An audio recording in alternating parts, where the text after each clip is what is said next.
నేను ఒట్లూరు స్కూల్ నుండి వచ్చాను. ఎక్స్పెక్టెడ్ కలెక్టర్ సార్కి, మిగతా సార్స్కి, మేడమ్స్కి, పేరెంట్స్కి very good evening all of you. అసలు నాకు జేఈ మెయిన్స్ అంటే ఏంటో కూడా తెలుసు సార్. నా ఫస్ట్ ఇయర్లోనే సబ్జెక్ట్స్ ఆగి చాలా అసలు కనీసం ఏం ఇన్స్పైర్ లేదు, ఏం లేదు సార్. చాలా నేర్చి పడిపోయాను. అలాంటిది మా ప్రిన్సిపల్, మా స్టాఫ్ మెంబర్స్, మా సార్స్ అందరూ నన్ను బాగా ఇన్స్పైర్ చేసి ప్రిపేర్ చేశారు సార్ ఎగ్జామ్కి. నేను జనవరిలో రాయలేదు సార్, మొన్న సెప్టెంబర్లో రాశాను. అలాంటిది నేను చాలా అసలు నాకు ఇంత అవకాశం ఇచ్చినందుకు మీకు చాలా థ్యాంక్స్ సార్. అసలు ఎస్సీ ఎస్టీ వాళ్ళకి అవకాశం చాలా తక్కువగా ఉంటుంది. అలాంటి టైంలో మీరు మాకు అసలు ఎలా చదవాలో కూడా తెలియని టైంలో మీరు బుక్స్ ఇచ్చి మాకు ఇంత ఇన్స్పైర్ చేసి ఇంత చేసినందుకు చాలా థ్యాంక్స్ సార్. అసలు ఈ మీటింగ్లో నేను ముగ్గురికి థ్యాంక్స్ చెప్పాలనుకుంటున్నాను సార్. ఇంత చేసిన మీకు చాలా థ్యాంక్స్ సార్. అసలు నాకు జేఈ మెయిన్స్ ఇలా ఎగ్జామ్ అంటే కూడా తెలియదు సార్. అలాంటిది మీరు కల్పించినందుకు చాలా థ్యాంక్స్ సార్. నన్ను బాగా ఇన్స్పైర్ చేసిన, నేను డైలీ సర్వీస్ కాదు సార్, హాస్టల్లో ఉండేదాన్ని. నా పేరెంట్స్ కూడా నా దగ్గర లేనప్పుడు మా మేడమ్స్ నా దగ్గర ఉండి చాలా ఇన్స్పైర్ చేశారు సార్. మా మేడమ్స్కి, మా పేరెంట్స్కి, మీ ముగ్గురికి చాలా థ్యాంక్స్ చెప్పాలనుకున్నాను సార్. నన్ను ఇంతలా ఇన్స్పైర్ చేసి ఎగ్జామ్ క్వాలిఫై చేసి నా ఫ్యూచర్ స్టడీస్కి హెల్ప్ చేసిన మీ అందరికి చాలా థ్యాంక్స్ సార్. ఈ అవకాశం ఇచ్చిన అందరికీ చాలా ధన్యవాదాలు. అంటే ఈరోజు ఈ కార్యక్రమానికి కారణమైన పిల్లలందరికీ, ఎందుకంటే మీరు చదవకపోతే, మీరు సరిగ్గా ఎగ్జామ్ రాయకపోతే ఈ స్కీమ్ అనేది ఉండేదే కాదు. సో మెయిన్ సపోర్ట్ మీ దగ్గర నుంచే వచ్చింది. మీ అందరికీ శుభాకాంక్షలు. గత అని చెప్తారు. సో అయిపోయింది. సో ఈ రోజుతో మీ మెయిన్స్ రిజల్ట్ అయిపోయింది. సో నేను మెయిన్స్ ఎంత బాగా చదివాను, మేము మెయిన్స్ ఎలా చదివాము అనేది వదిలేయాలి. సో జీవితంలో ఒక్కొక్క రోజు అయిపోగానే దాన్ని వదిలేసి ఫ్యూచర్ మీద ఆలోచించుకుంటూ వెళ్ళిపోవాలి. 27వ తారీఖు అసలైన ఎగ్జామ్ ఉంది, జేఈఈ అడ్వాన్స్డ్. ఒక్కసారి ఐఐటీలోకి వెళ్తే ఏం జరుగుతుంది? ఇంతకుముందు ప్రెస్ వాళ్ళతో మాట్లాడినప్పుడు కూడా, మీడియా వాళ్ళతో మాట్లాడినప్పుడు కూడా చెప్పాను. ఇంజనీరింగ్ కాలేజీలు ఒక 4 కేటగిరీలో పెట్టచ్చు. బెస్ట్ వరల్డ్ క్లాస్ ఇన్స్టిట్యూషన్స్ అంటారు. ఐఐటీస్, బిట్స్, పిలాని కేటగిరీలోకి వస్తాయి. అక్కడికి వెళ్ళామనుకోండి, అక్కడ ఉన్న స్టాఫ్తో పాటు మనకి ఫైనల్ ఇయర్లోనే ఉద్యోగాలు వస్తాయి. అంటే 4 సంవత్సరాలు బీటెక్ అనుకుంటే 4వ సంవత్సరం ఉద్యోగం వచ్చేస్తుంది. సో బీటెక్ అయిపోయిన తర్వాత బయటకు వచ్చి ఉద్యోగాలను ఎదుర్కోవాల్సిన అవసరం ఉండదు. రెండవది, ఆ సర్టిఫికెట్కి చాలా వాల్యూ ఉంటుంది. ఐఐటి బ్రాండ్తో కనుక మీరు జిఆర్ఈ కానీ రాసి, ఆ జీమాట్ కానీ రాస్తే ఫారిన్ యూనివర్సిటీలో మీరు ఎంబీఏ చేయొచ్చు, ఎంఎస్ చేయొచ్చు, లేదు రీసెర్చ్కి వెళ్ళాలనుకుంటే రీసెర్చ్కి వెళ్ళచ్చు.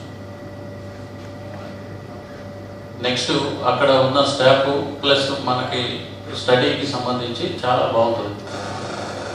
అలాగే మన కొలీగ్స్, మనతో పాటు చదువుకునే వాళ్ళు ఉంటారు. మనం ఏ బ్రాంచ్లో అయితే ఇంజనీరింగ్ స్టార్ట్ చేస్తామో అదే బ్రాంచ్లో కాకుండా మిగతా బ్రాంచ్లో కూడా స్టూడెంట్స్, హై క్వాలిటీ స్టూడెంట్స్ ఉంటారు. సో అన్ని రకాలుగా కూడా ఒక్కసారి ఐఐటీలో కాలు పెట్టిన తర్వాత 4 years తర్వాత బయటకు వస్తే వెళ్ళినప్పటికీ బయటకు వచ్చేటప్పటికి చాలా తేడా ఉంటుంది. సో రెండో కేటగిరీలో మనకి ఎన్ఐటీస్ ఉంటాయి. సో ఎన్ఐటి మన తాడేపల్లిగూడెంలో కూడా ఒక ఎన్ఐటి ఉంది, మనకు తెలుసు. సో ఈ 2 కేటగిరీల్లోకి సీట్లు కనుక రాగలిగితే మీ లైఫ్ మీరు బాగా చేసుకున్నట్టే. ఇక మళ్ళీ ఎవరు మీకు చెప్పాల్సిన అవసరం లేదు. అక్కడికి వెళ్ళగానే మీకు అర్థమైపోతుంది. Maybe first year, second year కొంచెం టఫ్ ఉంటుంది. ఎందుకంటే ఐఐటి, జేఈ టాపర్స్ కానీ, లేదు ఎన్ఐటి టాపర్స్ కానీ వాళ్ళతో కంపేర్ చేసేటప్పుడు మనం కొంచెం హార్డ్ వర్క్ చేస్తే సో కవర్ చేసేసుకోవచ్చు. ఫైనల్ ఇయర్కి వచ్చేసరికి లైఫ్ సెట్ అయిపోతుంది. 3వ కేటగిరీ ఉంటుంది, మన యూనివర్సిటీలు, గవర్నమెంట్ కాలేజెస్ ఉంటాయి. సో అది ఎంసెట్ ద్వారా జాయిన్ అవుతుంది 3వ కేటగిరీలో. 4వ కేటగిరీలో ప్రైవేట్ కాలేజెస్ ఉంటాయి. సో ఒకటే ఇంటర్మీడియట్ చాయిస్ మన చేతిలో ఉంటుంది. మనం 4వ కేటగిరీలో చదువుతాం. చదివితే క్లాసులో సరిగ్గా జరగవు. మన చుట్టుపక్కల చదివేవాళ్ళు కూడా అంత సీరియస్గా చదవరు. చదివింది కంప్యూటర్ ఇంజనీరింగ్ చదువుతాం. ఫైనల్ ఇయర్ అయిపోయిన తర్వాత కంప్యూటర్ ఆపరేటర్ పోస్ట్గా అప్లై చేస్తాం. సో ఆ స్టేజ్ నుంచి ఐఐటీలో చదివి మనం డిమాండ్ చేసేటట్టు మనం ఏ కంపెనీకి పోవాలి, ఏం చేయాలి, ఎంత శాలరీ తీసుకోవాలి అనేది మనం డిమాండ్ చేసే స్థాయి నుంచి ఉద్యోగం ఇస్తే చాలు అనే స్థాయికి ఒక ఇంటర్మీడియట్ డిసైడ్ చేస్తాం. సో అందుకని మీరు కొంచెం ఇక్కడ నుంచి ఉన్న 15 రోజులు ఫోకస్ చేయండి గట్టిగా. ఇప్పుడు 84% వచ్చిన అమ్మాయికి బహుశా ఎన్ఐటి వస్తుంది సీటు. కానీ నేను లాస్ట్ టైం ఎగ్జామ్స్ అప్పుడు చూశాను, 69-70% వచ్చిన వాళ్ళు నెక్స్ట్ అడ్వాన్స్డ్ బాగా రాసి ఐఐటికి వెళ్ళిన వాళ్ళు ఉన్నారు. సో ఇక్కడ వరకు వచ్చింది ఒక ఎత్తు. ఇక్కడ నుంచి 27వ తారీఖు వరకు. సో దయచేసి తల్లిదండ్రులు ఒక 15 రోజులు పిల్లల్ని ఎక్కువ మందిని ఒకే చోట పెట్టము. 3 ప్లేసెస్ అనుకుంటున్నారు. 3 ప్లేసెస్లో పెట్టి ఫుడ్ దగ్గర నుంచి క్లాసులన్నీ, ఎందుకంటే మేము ఎక్స్ట్రా చెప్పము. మళ్ళీ మీరేం వరి అవ్వట్లేదు, 24 గంటలు చదివించేసి వాళ్ళని ఏమి బొంబాటు చేయండి. ఇప్పుడు వరకు ఏదైతే చదివారో దాన్ని ఇంకొకసారి రిఫ్రెష్ చేస్తాం. ఇంటికాడ చదివితే చెప్పేవాళ్ళు ఉండరు, టైం వేస్ట్ అవుతుంది. ఇక్కడ వస్తే కనీసం పక్కన క్లాస్మేట్స్తో మాట్లాడకుండా సో రిఫ్రెష్ అవుతారు, కొంచెం టెన్షన్ లేకుండా ఉంటుంది. రెండవది, ఎగ్జామ్కి వెళ్ళేటప్పటికి ఇక్కడ నుంచి అనుకోండి మనం బస్ చేసి డైరెక్ట్గా ఎగ్జామినేషన్ సెంటర్కి తీసుకెళ్ళి ఎగ్జామ్ రాయించి మళ్ళీ తీసుకొస్తాం. లేదనుకోండి ఆ రోజుకి మీరు ఇంటి దగ్గర నుంచి ముందు రోజు అంతకు ముందు రోజు ట్రాన్స్పోర్టేషన్ దగ్గర నుంచి అన్ని ఇబ్బందులు పడతారు. సో వెళ్ళి ఎగ్జామ్ రాసి రావడం కూడా కష్టం అవుతుంది. కాబట్టి సో ఇక్కడికి పంపించవలసిందిగా కోరుకుంటున్నాం. అలాగే కాలేజీ ప్రిన్సిపాల్స్ కూడా మనం ఇంకా ఎండ్ అవ్వలేదు, జస్ట్ ఇంకొంచెం ఒక 15 డేస్ కనుక బాగా చేయగలిగితే సో ది సీట్స్ వస్తాయి. ఐఐటీలో కనుక సీట్ వచ్చిందంటే మీకు that will become further inspiration. So ఇప్పుడు ఎవరైతే క్లియర్ అయ్యారో, ఉదాహరణకి పల్సాన్పల్లిలో 12 మంది. సో లాస్ట్ టైం మనం ఏం చేసామంటే 12 మంది క్లియర్ అయిన వాళ్ళ ఫోటోలు పెద్ద పెద్ద ఫ్లెక్సీలు పెట్టి కాలేజీలో పెట్టారు. So you start that first. So పెద్ద ఫ్లెక్సీలు పెట్టి మీ వాట్సాప్ గ్రూప్లో కూడా మా కాలేజీలో ఇంతమంది క్లియర్ అయ్యారు, సో మా కాలేజీలో జాయిన్ అవ్వండి అని చెప్తే మీకు నెక్స్ట్ వచ్చే పిల్లలు కొంచెం ఎక్కువ సిజిపిఏ ఉన్న వాళ్ళు వస్తారు. మన కాలేజీకి మంచి పేరు వచ్చిందనుకోండి, నెక్స్ట్ అప్లై చేసుకునే వాళ్ళలో ఇప్పుడు 6.8 7 వచ్చిన వాళ్ళతో పాటు ఇంకొంచెం ఎక్కువ అవుతుంది, 7.5 to 8 వస్తారు. నెక్స్ట్ ఇయర్ రిజల్ట్స్ బాగా వచ్చిందనుకోండి, మేబీ లెస్ దెన్ 9 ఉన్నవాళ్ళు మీ కాలేజీలో అడ్మిషనే రాకపోవచ్చు. సో స్టూడెంట్స్ క్వాలిటీ ఆటోమేటిక్గా పెరుగుతుంది.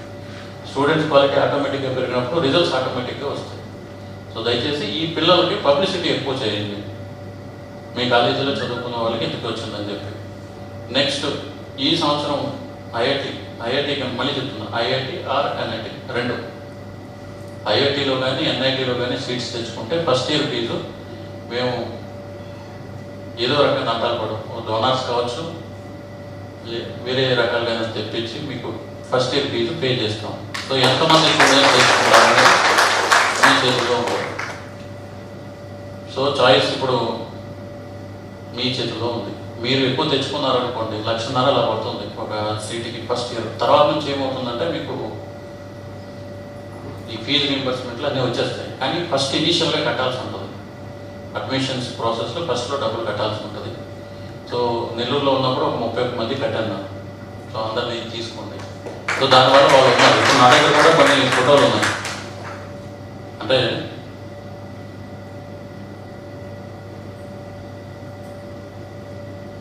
అంటే మనకి అలాంటి కాలేజీలు national institute of technology Bhopal. So భోపాల్లో అడ్మిషన్ వచ్చింది. సో సెకండ్ ఇయర్ చదువుతుంది ఇప్పుడు.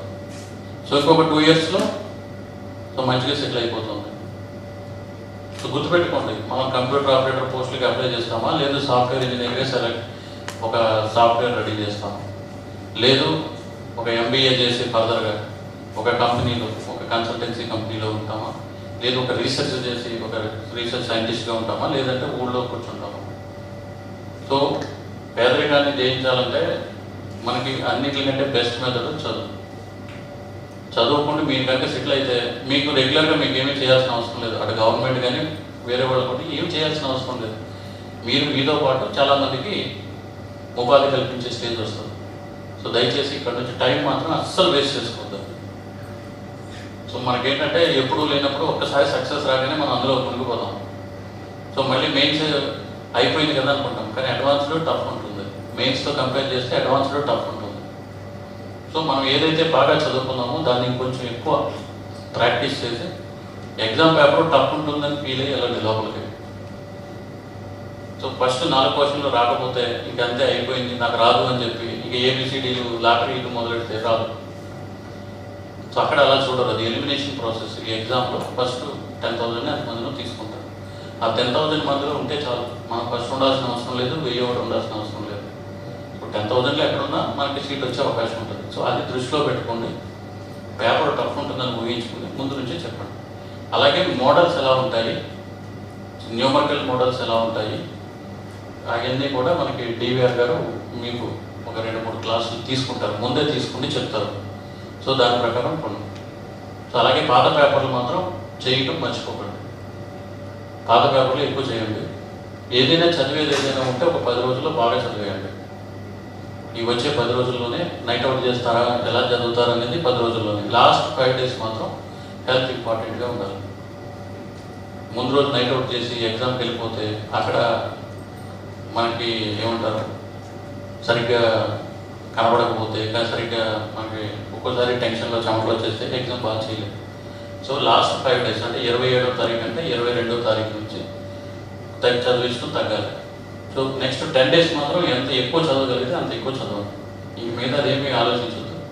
నెక్స్ట్ ఇంకొకటి, మనం హోటల్కి వెళ్తాము, బఫే ఉంటుంది, బఫేలో అన్నీ నచ్చుతాయి. అలానే అన్నీ తినేయగలుగుతామా? సో మన ఎంత తినగలమో అంతే తింటాం, అంతే కదా. సో ఇప్పుడు మనకి 15 రోజులే టైం ఉంది, గుర్తుపెట్టుకోండి. 15 రోజులే టైం ఉంది. 15 రోజులు అన్నీ చదివేద్దాం అనుకుంటే ఏది గుర్తుండదు. సో దయచేసి ప్రిన్సిపాల్స్ కూడా అలాగే టీచర్స్ కూడా ఒకసారి గుర్తుపెట్టుకోండి. 15 రోజుల్లో మీరు ఎక్కువ చదివించలేరు. ఎక్కువ బొంబార్డింగ్ చేస్తే ఉన్నది మర్చిపోతారు. సో ఎక్కువ ఏ చాప్టర్స్ నుంచి ఎక్కువ వస్తున్నాయి, ఏ చాప్టర్స్ ఈజీగా ఉంటున్నాయి అనేది ఒక్కసారి చూసుకుంటే దాన్ని మళ్ళీ మళ్ళీ ప్రాక్టీస్ చేయించండి. అండ్ దయచేసి ఇంకొక చిన్న సజెషన్ ఏంటంటే, ఇది క్యూములేటివ్ ప్రాసెస్. మొత్తం ఎన్ని మార్కులు వచ్చినాయి అనేది తీసుకుంటారు. Maths, physics, chemistry minimum cutoff వచ్చేటట్టు చూసుకోవాలి. నాకు మ్యాథ్స్ ఇంట్రెస్ట్ కదా అని చెప్పి మ్యాథ్స్లో ఎక్కువ మార్కులు వచ్చి ఫిజిక్స్, కెమిస్ట్రీ డిస్క్వాలిఫై అయితే సీట్ రాదు. టోటల్లో నేను ఎక్కువే ఉంటాను కానీ నెంబర్ తక్కువ ఉంది కాబట్టి రాదు. అలా కాకుండా మినిమం మార్కులు 3 వచ్చినా కొంతమందికి సీట్లు వస్తుంది. సో మినిమం మ్యాథ్స్లో కానీ, ఫిజిక్స్లో కానీ, కెమిస్ట్రీలో కానీ మినిమం వచ్చేటట్టు మీరు ప్రాక్టీస్ చేయండి. ఒక్కసారి మినిమం వచ్చిన తర్వాత టోటల్ మార్క్స్కి మీకు ర్యాంకింగ్ వస్తుంది. టోటల్ మార్క్స్ అంటే ఏ సబ్జెక్ట్లో మనకి ఇంట్రెస్ట్ ఉందో ఆ సబ్జెక్ట్లో ఎక్కువ టైం పెడితే ఎక్కువ మార్కులు వస్తాయి.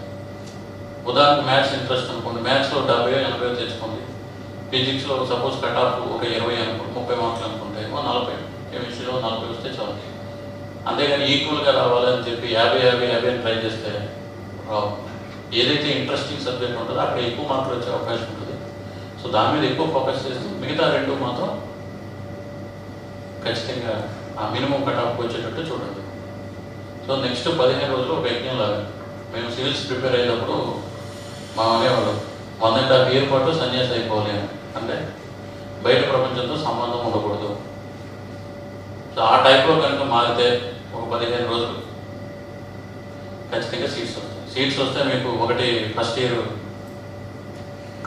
ఏదైతే ఫీజు వస్తుంది, దాంతోపాటు జేసీ గారు అయితే స్మార్ట్ ఫోన్ కూడా ఇస్తారు. సో ఎన్ని డౌట్స్ ఏదైనా ఉంటే అడగండి. బట్ నెక్స్ట్ 15 days మాత్రం ఎవరు మిమ్మల్ని డిస్టర్బ్ చేయరు. సో బాగా చదవండి. ఇదే ఒకటే టైం, ఆపర్చునిటీ ఒకసారి వస్తుంది. వచ్చినప్పుడు దాన్ని గ్రాప్ చేసి చేయగలిగిన వాళ్ళే పైకి వెళ్తారు. ఎందుకంటే నేను ఎన్ఐటి వరంగల్లో చదివాను, ఐఐఎస్సి బెంగళూరులో చదివాను, 2 ప్రీమియర్ ఇన్స్టిట్యూట్స్. ఐఐఎస్సి బెంగళూరు అనేది నేను చదివినప్పుడు అక్కడ 24/7 ఉంటుంది. మనం చెప్పేది కదా, 24 గంటలు క్లాసులు ఉంటాయి, 24 గంటలు ల్యాబ్స్ ఉంటాయి.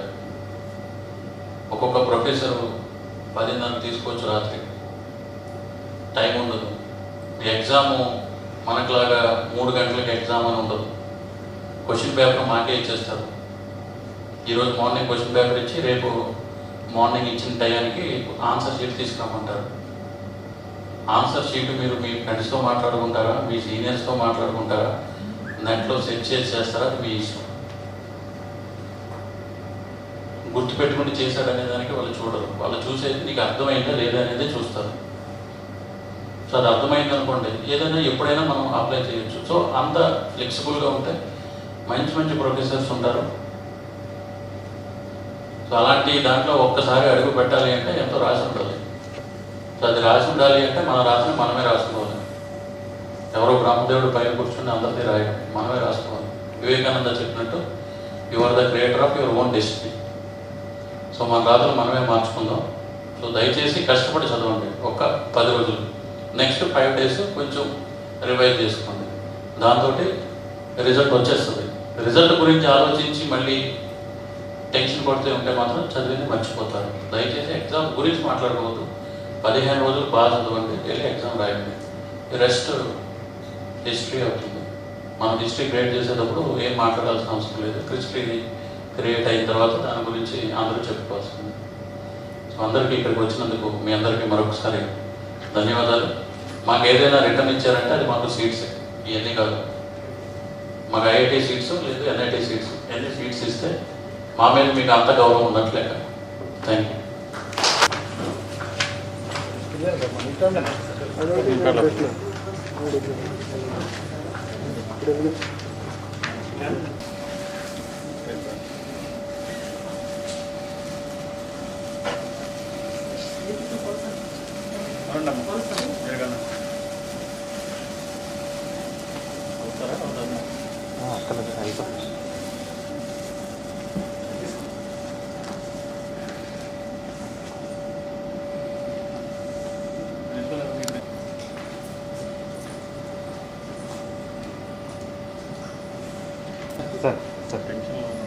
సార్ కొంచెం దగ్గర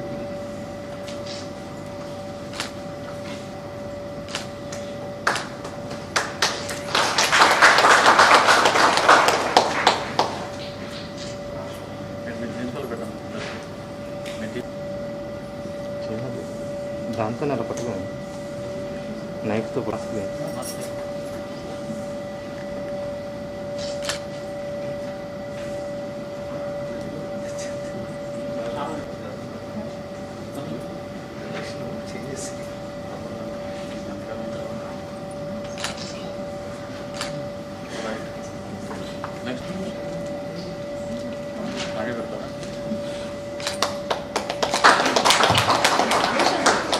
అనుష 82% వచ్చింది. సార్